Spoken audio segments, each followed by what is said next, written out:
salamat sa mainit na pagtangkilik sa aking channel at ako po ay humihingi ng paumanhin sa medyo malabong salita sa part 2 ng aking pong ginawang video. Iyon po ay kagagaling ko lang sa sakit kaya po ako ay malat. Ngunit ganon pa man ay sinuportahan nyo pa rin kaya taos-puso po akong nagpapasalamat mga katinagalo. Ang mga planeta sa aking listahan ay ang mga planeta na kapagdulot ng kalituhan at pagtataka sa atin dito sa NASA. Dahil ang mga ito ayon sa kanilang kaalaman ay imposible. Magmula sa planetang gawa sa purong diamante hanggang sa planetang mas maitim pa sa gabi, samahan niyo ako upang ating tuklasin ang 10 pinakakaibang planetang natagpuan ng NASA Part 3. Bago po tayo ay magsimula, huwag pong kalimutang mag-subscribe kung nais naman po ninyo ng mas malalimang pang pagtalakay sa mga kwento at bagay-bagay. Pag-subscribe din po sa isa ko pang channel, ang Karunungan at ang Impormasyon Channel.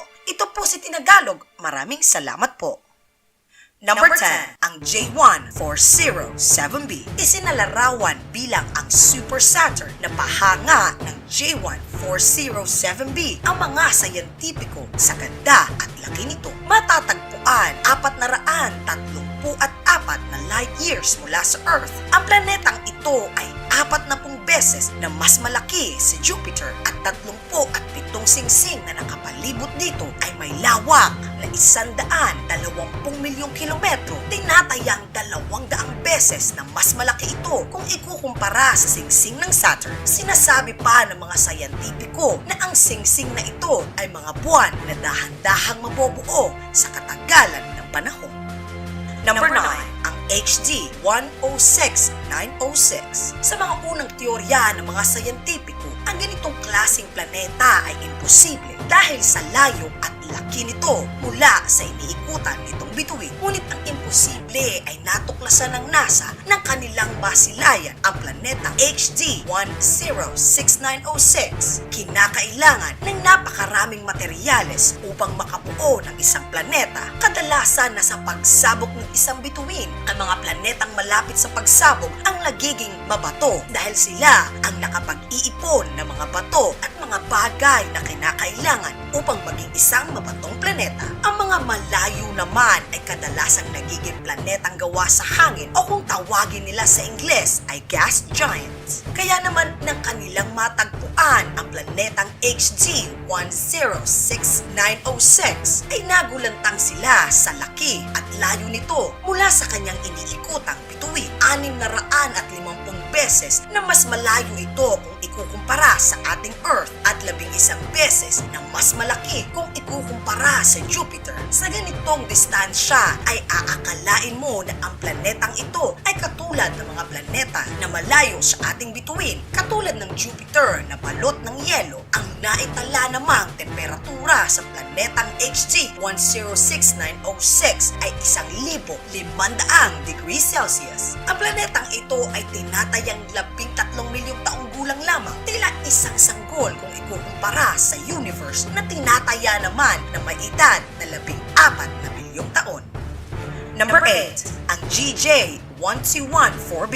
Ayon sa mga sayantipiko ay iisa pa lamang ang planetang nakita nila na katulad ng GJ1214b sa haba ng listahan ng kanilang mga planetang natutuklasan araw-araw. Ito ay sa kadahilanan na ang planetang ito ay malaki ang pagkakahawig sa atmosfera ng Earth. Ang GJ121b ay nababalot ng makapal na tila hamog na gawa sa tubig at ito rin ay isang mabatong planeta na katulad ng ating Earth. Ngunit hanggang doon na lamang ang pagkakapareho ng mga planetang ito dahil sa GJ1214b, imbis na umaagos ang tubig, dito ay matatagpuan ang tinatawag nila na hot ice o ang ice 7 at ang superfluid na water na ang estado ay nasa gitna ng pagiging hangin at liquid. Nadiskubre ng taong 2009, ang planetang ito ay kasing laki ng ating Earth. Ang GJ1214b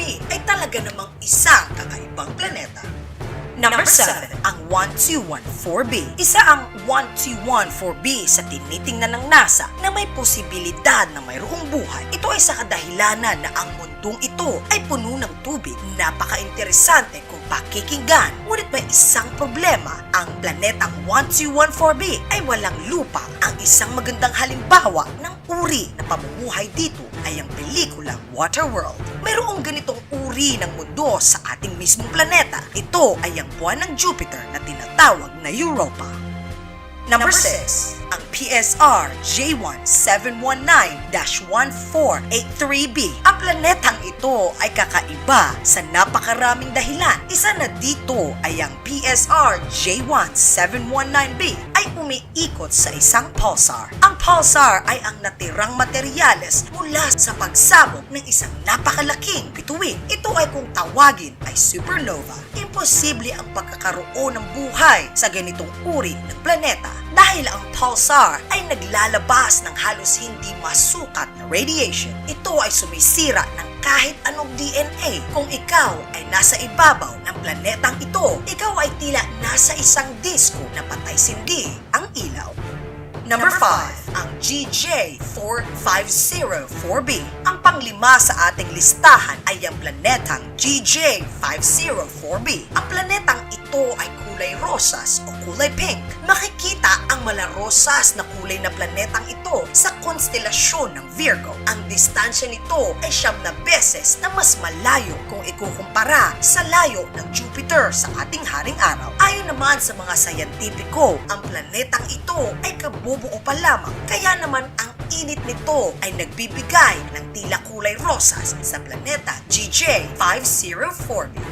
Number 4, ang Ogle 2005 BLG 390LB. Matapos maglakbay ng 20,000 light years, ay ating mararating ang konstelasyon ng Sagittarius. Ang uri ng bituing ito ay tinatawag nilang red dwarf. Ang ganitong uri ng bituin ay tila malamlamang ilaw kung ikukumpara sa ating haring araw. At ang planeta na dito ay umiikot ay walang iba kundi ang Ogle 2005 BLG 390LB na itanghal na ang pinakamalamig na planeta sa buong universe. Ang temperatura dito araw-araw ay negative 220 Celsius. Nababalot sa napakakapal na yelo ang kabuuan ng Ogle 2005 BLG 390LB. Nakita rin dito ay ang matatayog na bundok na gawa sa yelo. Ayon sa mga sayantipiko ay malamang na walang buhay ang planetang ito. Marahil na rin siguro dahil sa napakalamig na temperatura dito. Number 3, ang TRES 4b. Matatagpuan 1,400 light years mula sa ating Earth. Ito ay sa konstelasyon ng Hercules. Ang TRES 4b ay pangatlo sa pinakamalaking planetang natagpuan ng mga sayantipiko. Halos 2 beses na mas malaki ito kung ikukumpara sa planet Jupiter. Ngunit halos wala itong timbang. Ito ay nabibilang sa kategoryang the puffy planet. Ang naitalang temperatura sa higanting planetang ito ay 1,260 Celsius. Dahil na rin sa lapit nito sa kanyang bituin, natatapos nitong ikutan ang kanyang bituin sa loob lamang ng katumbas ng 3 araw dito sa atin sa Earth. Number 2, ang Gliese 667cc. Isa sa tinitingnan ng NASA sa potensyal na pagkakaroon ng buhay ay ang Gliese 667cc. Nabibilang sa kategorya na Super Earth, matatagpuan 22 light years mula sa atin dito sa Earth. Ito ay sa konstelasyon ng Scorpius at halos 5 beses ng mas malaki kung ikukumpara sa ating Earth. 3 ang iniikutan nitong bituin, ngunit ang mga ito ay di hamak na mas maliit kung ikukumpara sa ating haring araw. Number 1, ang HD 85512b. Ang planetang ito ay isa sa pinakamalakas na kandidato sa pagkakaroon ng buhay sa labas ng ating solar system. Ayon sa NASA, ang HD 85512b ay matatagpuan sa habitable zone o yung lugar kung saan hindi masyadong mainit at hindi rin malamig. Tamang-tama lang para magkaroon ng tubig. Ang tubig ay ang siyang pinanggagalingan ng buhay na katulad katulad dito sa atin sa Earth. Natuklasan ng taong 2011 na mga astronomer sa bansang Switzerland. Ang planetang ito ay 3.5 beses na mas malaki kung ikukumpara sa ating Earth. Ito ay matatagpuan sa konstelasyon ng Vela. Patuloy na inaalam ng NASA kung ano ang klase ng klima sa planetang ito. Ngunit sa kasawiang palad sa teknolohiyang mayroon tayo ngayon, ayon sa NASA, kung tayo ay magpapadala ng probe o yung robot upang magsiyasat katulad ng ipinadala sa Mars, ay aabutin ito ng halos 150,000 taon bago pa ito ay makarating. Ang mga planeta sa aking listahan ay ang mga planetang itinanghal na pinakakakaiba sa libu-libong mga planetang natuklasan ng NASA gamit ang pinakasopistikadong uri ng teleskopyo. Kung kayo po ay bibigyan ng pagkakataon na pumunta sa isa sa mga planetang ito, alin po dito ang inyong pipiliing puntahan? I-comment lamang sa comment section sa ilalim at akin pong babasahin. At iyan ang 10 pinakakaibang planetang natagpuan ng NASA Part 3. Maraming salamat sa inyong pakikinig. Huwag pa rin pong kalimutang i-add ang aking FB account na Tinagalog VIP Community para hindi mahuli sa mga susunod pang mga video. Muli po, ito si Tinagalog at sa inyo po, peace out!